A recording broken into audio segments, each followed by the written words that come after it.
कैसे छोड़ें? गंदी आदतों को छोड़ने का 5 प्रूवन सॉल्यूशंस। एक शराबी था, उसका एक शुभचिंतक मित्र उसके पास गया और बोला, यदि तुम इस तरह शराब पीते रहो तो तुम नरक में चले जाओगे। शराबी ने कहा, अच्छा मेरे पिताजी भी शराब पीते हैं। मित्र ने कहा, वह भी नरक में जाएंगे। शराबी ने कहा, अच्छा मेरे भाई भी शराब पीते हैं। मित्र ने कहा, वह भी नरक में जाएंगे। शराबी ने कहा, मेरे पास कई दोस्त हैं जिनके साथ मैं बैठकर शराब पीता हूँ। तो मित्र ने कहा, तो क्या हुआ, वे भी सब नरक में जाएंगे। तो शराबी ने कहा, अगर हर कोई नरक ही जा रहा है तो हम नरक में ही एक बड़ी पार्टी करेंगे, मेरे लिए वही स्वर्ग है। अब देखिए, लोग अपनी गलत आदतों को डिफेंड करने के लिए किसी भी सीमा तक जाते हैं, लेकिन हर व्यक्ति ये जानता है कि उन्हें अपनी खराब आदतों को दूर करने की आवश्यकता है। तो आज हम बात करेंगे उन तरीकों के विषय में जिनसे आप बुरी आदतों से उबर पाएंगे, उसे छोड़ पाएंगे। मैं आपको शास्त्रों के अनुसार एक नया HABIT हैबिट फॉर्मूला दूंगा जो आपको बताएगा how to change your habits और कैसे आप अपने रोज के जीवन में अच्छी आदतें बनाए रख सकते हो। पहला H stands for harmony between your actions and your purpose. अपने विचारों, शब्दों और कार्यों के बीच एकता बनाना। हम सबके जीवन में एक पर्पस होना चाहिए, एक लक्ष्य जिसके लिए हम प्रयास कर सकते हैं। पर जब हमारे पास ऐसा लक्ष्य, पर्पस ही नहीं होता, तब हम आसानी से डिस्ट्रैक्ट हो सकते हैं और जीवन में असफल हो सकते हैं। हमें अपने जीवन में उद्देश्य ढूंढना होगा, उस हिसाब से अपनी आदतें विकसित करनी होंगी। जैसे कि यदि आपका लक्ष्य स्वस्थ रहना है तो आपको सही भोजन खाने और नियमित रूप से व्यायाम करने की हैबिट या आदत बनानी पड़ेगी। यदि आपका लक्ष्य अपने बिजनेस को बढ़ाना है तो आपको अपने ग्राहकों के साथ अधिक जुड़ने और नए उत्पादों और सेवाओं को विकसित करने की हैबिट बनानी पड़ेगी। इसलिए हम सबके जीवन में एक उद्देश्य होना चाहिए और हैबिट बिल्डिंग का पहला सिद्धांत यह है कि हम अपने उद्देश्य को स्पष्ट करें और हमारे उद्देश्य को पाने के लिए विचारों, शब्दों और कार्यों के बीच हार्मनी बनाएं। यदि हमें इस हार्मनी को पाना है तो हमें 2 चीजों का ख्याल रखना पड़ेगा, ब्रेन और दूसरा हमारा हार्ट। हमारा ब्रेन हमारे कॉन्फिडेंस का स्थान है और हमारा हार्ट हमारी प्रेरणा का स्थान है। और ये कॉन्फिडेंस और मोटिवेशन हमें विल पावर यानी आत्म शक्ति प्रदान करता है अच्छी आदतें बनाए रखने के लिए। एक प्रसिद्ध सिविल इंजीनियर जॉन रॉबलिन की एक कथा मैं आज आपके सामने प्रस्तुत करता हूँ। जॉन रॉबलिन का लक्ष्य था कि एक पुल बनाना जिसकी स्ट्रक्चर काफी अलग और आकर्षक थी, जिसके बारे में पहले कभी किसी ने नहीं सोचा था। और वो पहले व्यक्ति थे जिन्होंने इस डिजाइन के विषय में सोचा और उसे बनाने का निर्णय लिया। उन्होंने अपने बेटे को भी इस प्रोजेक्ट में शामिल किया। दोनों ने काम करना शुरू किया। डिजाइन कंप्लीट हो गई, काम शुरू हुआ। दुर्भाग्य से एक साइट दुर्घटना घटी और जॉन रॉबलिन की मृत्यु हो गई। उनके बेटे ने अधूरे प्रोजेक्ट को प्रेरणा के साथ जारी रखा। दुर्भाग्य से बेटे को भी स्ट्रोक हुआ, वो पैरालाइज हो गया, वह हिल नहीं सकता था। उसका पूरा शरीर केवल उंगलियों के माध्यम से ही चल पा रहा था। सभी ने सोचा प्रोजेक्ट ओवर, लेकिन जैसा मैंने कहा, जब आपके आदर्शों, आपकी इच्छाओं और आप जिसे हासिल करना चाहते हो उनके बीच हार्मनी होता है तो पैरालिसिस की ऐसी स्थिति में भी आप कार्य कर सकते हो और कुछ अनइमेजिनेबल बन सकते हैं। उन्होंने अपनी उंगलियों को टैप करने और अपनी पत्नी के साथ कम्युनिकेट करने का एक तरीका डेवलप किया ताकि उनकी पत्नी साइट पर इंजीनियर्स को बताए कि उनके पति क्या कहने का प्रयास कर रहे हैं, क्योंकि केवल वह ही डिजाइन को पूरी तरह से जानते थे। और बदले में यदि इंजीनियर्स को कोई डाउट होता तो वह पत्नी द्वारा उन्हें सूचित कर देते। क्योंकि उनको अपने मन में आत्मविश्वास और दिल से प्रेरणा मिलती थी। उस अवस्था में भी उनमें अपना काम पूरा करने की शक्ति थी और इस तरह 1883 में न्यूयॉर्क शहर में पुल सफलतापूर्वक पूरा हुआ और उसे अभी भी जॉन रॉम्बलिंग ब्रिज कहा जाता है। इसलिए हैबिट फॉर्मूला का पहला पहलू है हमारी हैबिट और हमारे पर्पस के बीच हार्मनी बनाना, एच, क्योंकि जहां चाह होती है वही राह होती है। दूसरा अक्षर है ए फॉर अकाउंटेबिलिटी, अपनी आदतें और जिंदगी की तरफ जवाबदारी बनाए रखना। एक बार की बात है, एक सज्जन थे जो बड़े कंजूस होने के लिए प्रसिद्ध थे। उनका एक मित्र था।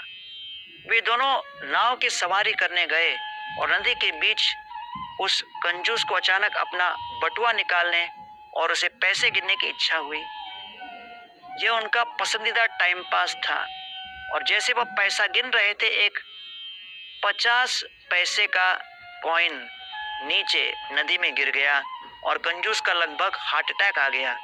बिना सोचे वह नाव से नदी में कूद गए और कूदते समय भूल गए कि उनको तैरना नहीं आता।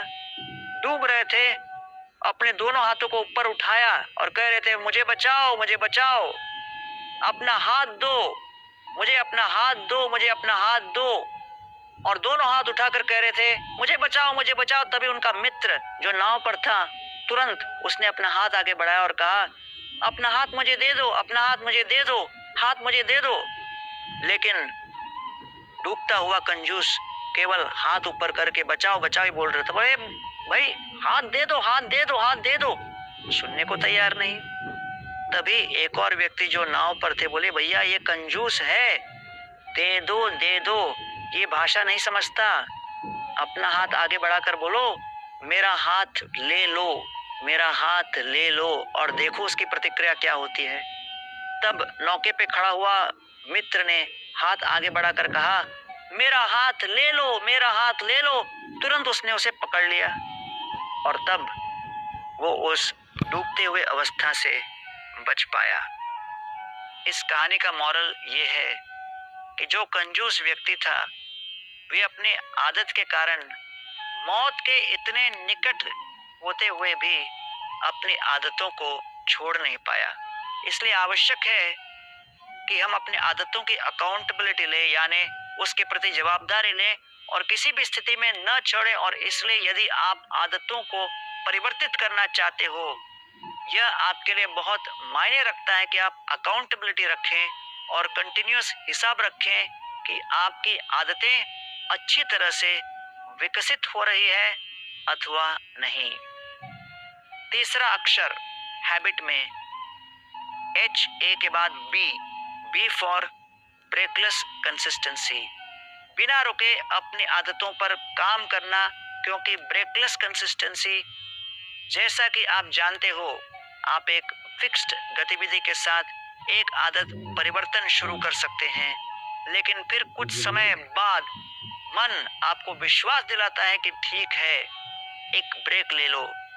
लेकिन जब आप एक ब्रेक लेते हैं तो क्या होता है, आप भटक जाते हो और इस स्थिति में पुरानी बुरी आदतों के पास जाना काफी आसान होता है। इसलिए ये अत्यंत महत्वपूर्ण है कि एक बार जब हमने यह सेल्फ इम्प्रूवमेंट, आत्म सुधार की यात्रा आरंभ की, तो कंसिस्टेंसी होना चाहिए। हमें अपने रास्ते से भटकना नहीं चाहिए। महाराष्ट्र में एक महिला की एक सुंदर कथा है, उसका नाम हीरकणी था। वह एक पहाड़ी पर शिवाजी महाराज के किले में दूध की सप्लाई करती थी। वह हर दिन दूध डिस्ट्रीब्यूट करती थी और वापस आकर अपने परिवार और विशेष रूप से अपने छोटे बच्चे की देखभाल करती थी। एक दिन ऐसा हुआ कि बच्चा ठीक नहीं था, इसलिए उसे किले पर जाने में देर हो गई और यह नियम था कि किले के दरवाजे सूर्यास्त से लेकर सूर्योदय तक बंद हो जाएंगे। सूर्यास्त हो चुका था और उसने देखा कि गार्ड उसे दरवाजों से गुजरने नहीं दे रहे थे। उसने बहुत अनुरोध किया, लेकिन यह नियम था।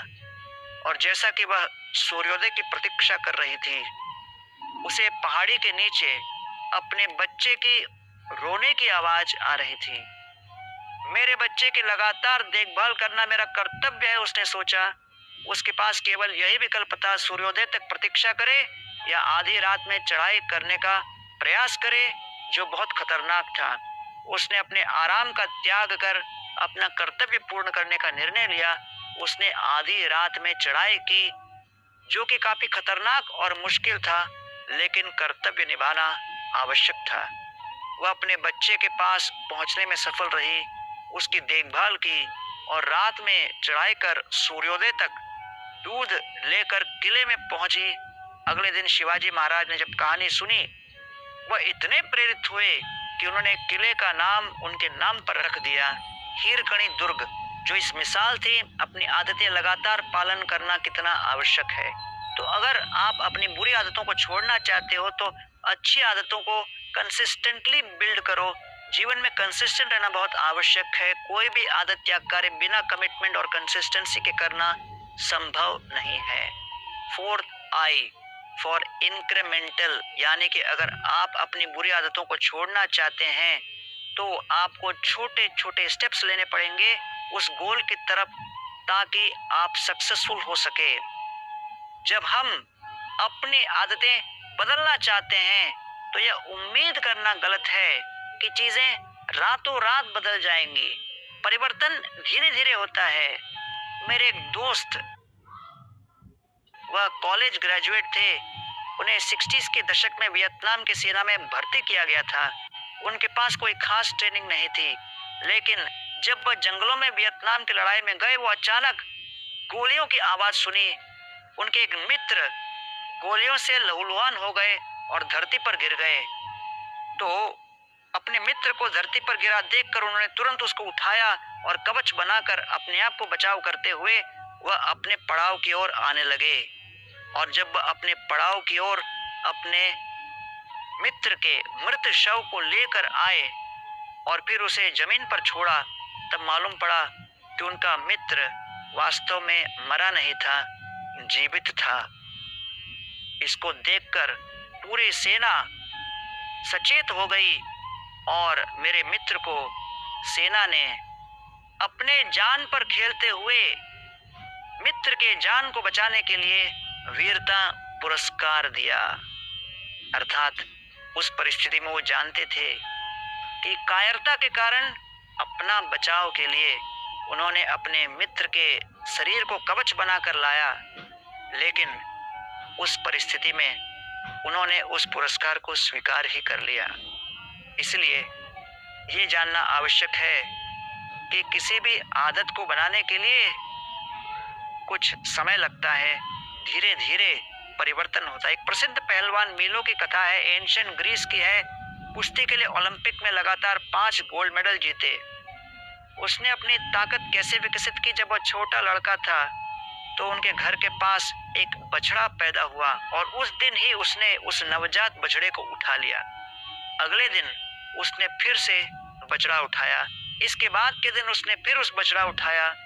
लगातार उसका डेली रूटीन था। अब वह 4 वर्ष के हो गए, लेकिन अब वो बछड़ा नहीं, फुल्ली ग्रोन बैल को उठा रहा था। उसने यह कंसिस्टेंटली किया और उस आदत को नहीं छोड़ा, इसलिए वो गोल्ड मेडल जीत पाया। इसलिए प्रिय मित्रों, अगर हमें परिवर्तन लाना हो, कुछ हासिल करना हो, तो हमें उसकी तरफ धीरे धीरे काम करना पड़ेगा, जिससे कि हमारा इंक्रीमेंटल ग्रोथ हो और बुरी आदतों से हम पीछा छुड़ा सकें। और फिर 5वां, बुरी आदतों को छोड़ने के लिए अंतिम अक्षर है टी। T for trigger. जो चीजें आपको बुरी आदतों की ओर ले चले उसे ट्रिगर कहते हैं और उस ट्रिगर से हमें बचना है। ट्रिगर एक सटीक समय हो सकता है, जैसे जब अलार्म बंद हो जाता है तो ट्रिगर करता है कि अब उठना है। दूसरा ट्रिगर पर्यावरण हो सकता है, जैसा माहौल हो उस प्रकार हम ट्रिगर हो। एक टूरिस्ट हिमालय की गुफा में आया और उसने एक योगी को देखा और कहा, अरे आपकी गुफा पूरी तरह खाली लगती है, आपके पास फर्नीचर नहीं, आपके पास सोफा नहीं, आपके पास टीवी नहीं, अरे आपके पास तो वॉशिंग मशीन भी नहीं। योगी ने टूरिस्ट को देखा और कहा, मेरे प्रिय महोदय, आप मेरी गुफा में आए हैं, आपने भी मर्सिडीज या अन्य प्रकार के फर्नीचर या फ्रिज कुछ भी नहीं लाया। टूरिस्ट ने कहा, अरे भाई, मैं एक टूरिस्ट हूँ। योगी ने कहा, अरे भैया, मैं भी इस दुनिया में टूरिस्ट हूँ। इस कथा से ये पता लगता है कि योगी अपनी गुफा में ये सब चीज नहीं रखते थे, क्योंकि वह एक योग का जीवन जीना चाहते थे। उनके हिसाब से मटेरियलिस्टिक वस्तुएं उनको अपने गोल से अलग करती और उनकी आदतें बिगाड़ती। इसलिए उन्होंने कोई ट्रिगर नहीं रखा जो उनको अपने लक्ष्य से हटाए। जो जो लक्ष्य आप पाना चाहते हो उसके आधार पर अपने वातावरण को बनाना होगा, जिससे कि हमारा वातावरण भी हमारी आदतों पर प्रभाव डालता है।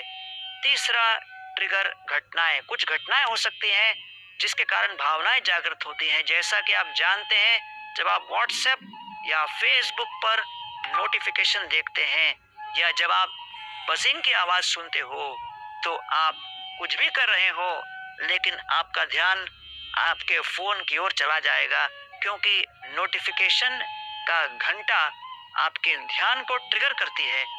इसलिए आपको कोई भी ऐसी घटना से दूर रहना चाहिए जो आपको अच्छी आदतों के लक्ष्य से अलग करे। चौथा है भावनाएं। ये सबसे बड़ा ट्रिगर है और फीलिंग्स नियंत्रित करना बहुत कठिन है। रूस ने 1939 में फिनलैंड पर हमला किया था। उन्होंने 4.5 लाख से अधिक सैनिकों के साथ हमला किया। फिनलैंड की सेना बहुत कमजोर थी।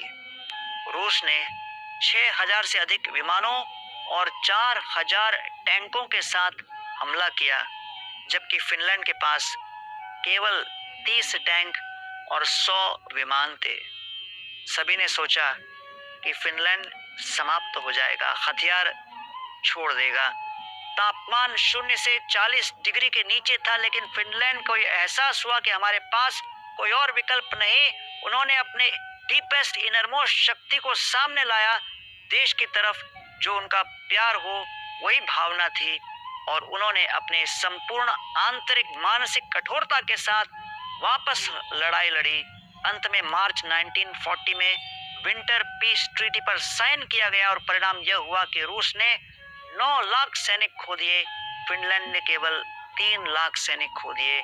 लेकिन अंत में रूस की जीत नहीं हो सकी। इसलिए कई बार हमें लगता है कि हम परिस्थितियों से जीत चुके हैं, लेकिन अक्सर यह केवल हमारी भावनाएं होती हैं जो वास्तव में हमें जीत दिलाती है।